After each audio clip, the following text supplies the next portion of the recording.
Welcome back to Painting with me, Maxim Grunin.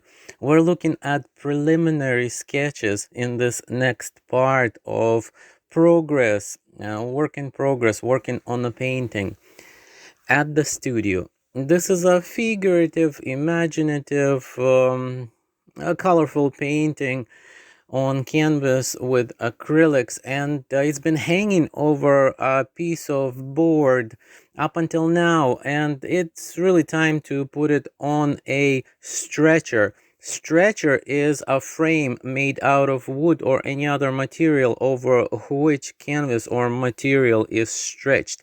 Therefore, it is called a stretcher.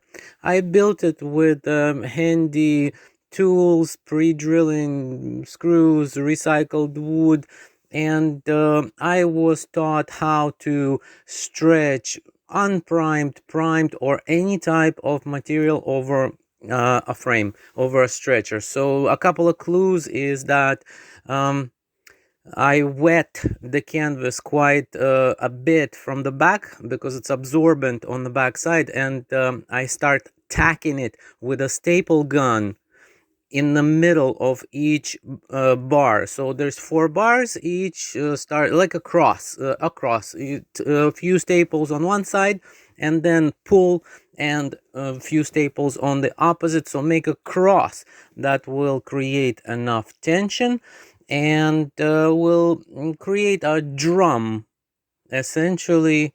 Once it's done, there it is. Now it's much easier to see the dimensions and get a good feel for how the image is sitting within a frame. And I am quickly thinking, oh yes, there's a couple of spots that really need to be a little darker. There's a couple of spots that need a little more detail. I deliberately left faces and small details up until the end. This is methodical. There's a method behind it. And now I am examining to where I'm going to go next. And if in the method of painting and that I use, if I have used a red or an orange or a yellow or any other color splash in one area, it really needs to go over to a few other areas so that there is a consistent movement, and the eye can pick up, the eye of the viewer or my eye can pick up on the dance, in quotes, of the colors used, so that they're not just localized. I used a yellow on one side and I didn't use it on another. Well, it might be too abrupt. Let's take a look at how I develop some of the detail. Human head, and this is standard part of classical art education, where I have years and years under my belt of drawing a skull and life drawing and studying skeletal, muscular, and all other structures, and so I have them on memory. So there's that good kind of habit of moving colors.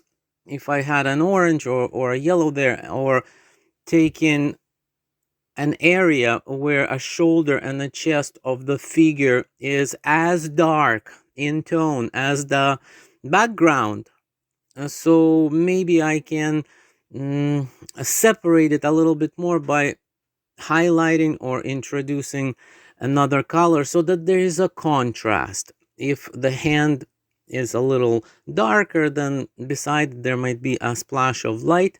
Then a sense of three-dimensionality. I'm picking up on imagined locations of the shadows that may be cast by extremity over to another area.